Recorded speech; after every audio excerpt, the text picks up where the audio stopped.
It's been more than 2 years since a confirmation came from Comcast that they were exploring the possibility of expanding their theme park portfolio to Europe with the first Universal theme park in the United Kingdom.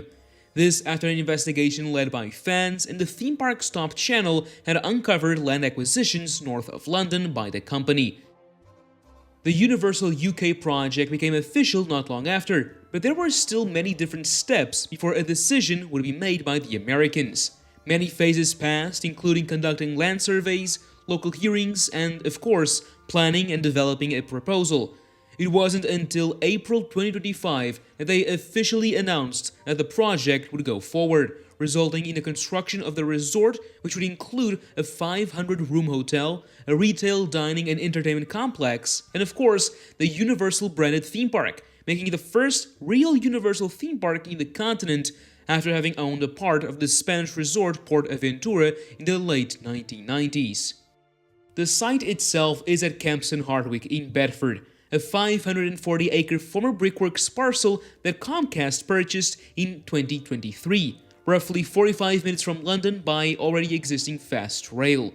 The location puts the resort within easy reach of the vast majority of the English population, which alongside the lower land cost and size immediately explains why Universal chose Bedford over anything else.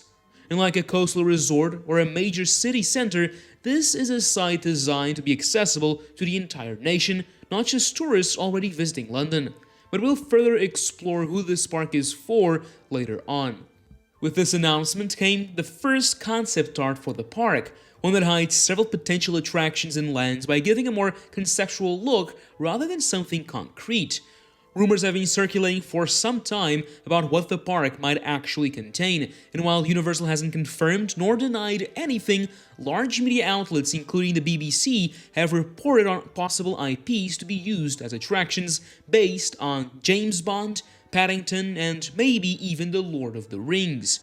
These are all deeply British properties, and their inclusion would signal that Universal is doing something genuinely different here rather than copy and pasting other parks' lands and rides.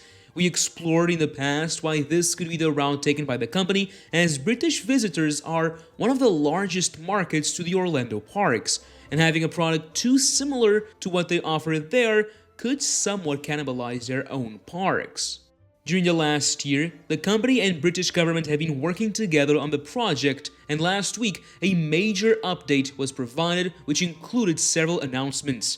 First of all, Comcast announced that the name of the resort will be Universal United Kingdom Resort, whose budget will be 5 billion British pounds during the expected 5-year construction time, as well as an additional 1 billion pounds over the first 10 years of operation, indicating that expansions to the resort and theme park could come not long after opening.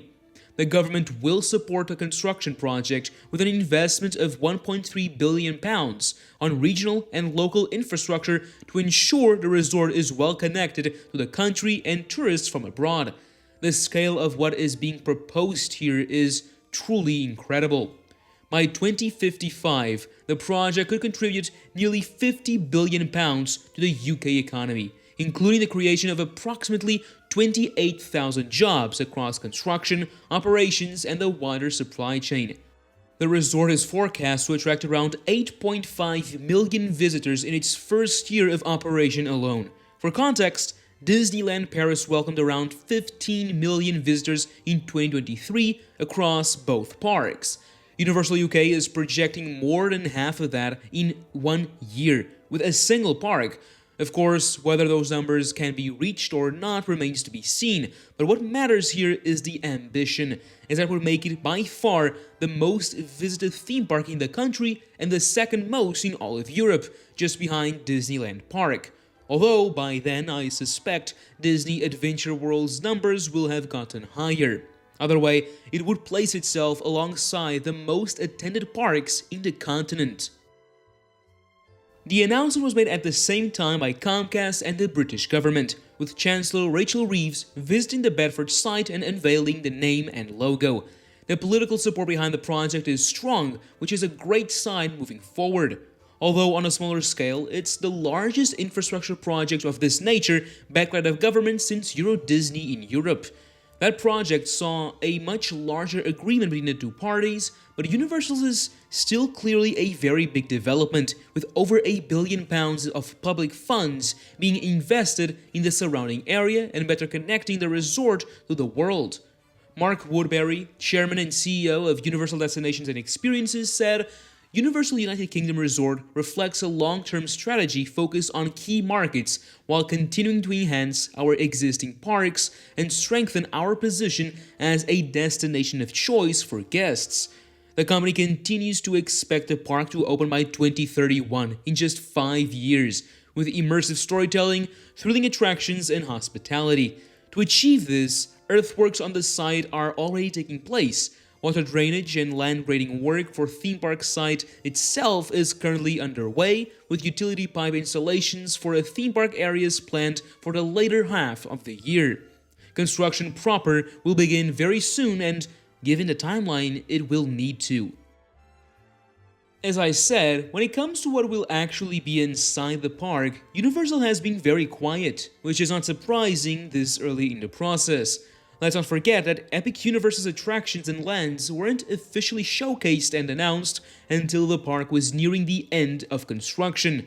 Universal is known for keeping their announcements to themselves for a long time, a different strategy than Disney that announces additions before construction starts. What we do know is that the resort will feature several immersive lands, with the hotel and theme park located within what the plans call the core zone, with the site having provisions for future expansion beyond the initial footprint. This additional expansion capacity is interesting because it suggests Universal is already thinking well beyond the opening day product, a confidence that makes sense given the investment figures involved. Of course, with this being a video on the future, we need to look at rumors and speculate about what the park could include when it opens. And most enthusiasts agree that there will be a mix of British and Universal Theme Park Classic IPs to be used. The layout is one of the things you can look at the concept art for. A large Hollywood Studios-like entrance land that leads to a lake with several lands at its shores. These lands could be themed to Paddington, Back to the Future, Jurassic World or Jurassic Park, or both, James Bond, a mystery fantasy IP, and Minions. When it comes to the IP, some rumors currently indicate that Harry Potter might actually be on the menu, unlike what earlier reports indicated, which would make sense to include even if I would personally have preferred a brand new land based on Lord of the Rings. So that's what the park could include, but that's far from being the whole picture as we're looking at a whole resort. Included is the 500-room hotel that, if the concept art is anything to go by, would actually be a part of the park, becoming a complete side of the Hollywood land instead of the entrance to it like we can see in Beijing or even Disneyland Park. Before going into the park itself, guests will pass through what I assume will be called City Walk, the shopping, dining and entertainment district of the resort. Here we could expect iconic shops such as the Chocolate Emporium, restaurants like Bubba Gump, or even a new cinema. This all remains to be seen, of course. As for who this park is actually for, the answer is more interesting than it might first appear. The obvious answer is British families who currently have to fly to Florida or travel to Paris to experience this kind of theme park. This can be evidenced by the inclusion of several family IP lands, such as the possible Paddington and Minions lands. But the location and scale suggests Universal is also heavily targeting the European tourist market, particularly visitors who already come to London and might extend their trip. The fast rail connection, putting the park 45 minutes from central London, is the same logic behind what made Michael Eisner choose the Beetroot Fields outside of Paris, being close enough to a world city to capture its tourist traffic without being inside it, which allows it to become a destination of sorts. The comparison to Disneyland Paris goes even further, as one of the things that made the resort suffer in the early years was the amount of money spent on hotels they could not fill. it was too much. Here, Universal is taking a safer route by opening the resort with just one hotel with 500 rooms instead of the 5,800 Euro Disney had. I do wonder if they're being too cautious and a second more value hotel could join the resort not long after its opening. Either way, Universal is now investing £5 billion to get Universal United Kingdom Resort open by 2031. And I couldn't be more excited to see Europe's brand new theme park slowly rise from the ground. If you're interested to see how the park might impact Disneyland Paris, I recommend you check this video out. Now I ask you, what would you want to see being added to the park? Let me know down below. And now, as always, thank you for watching, and that's a wrap.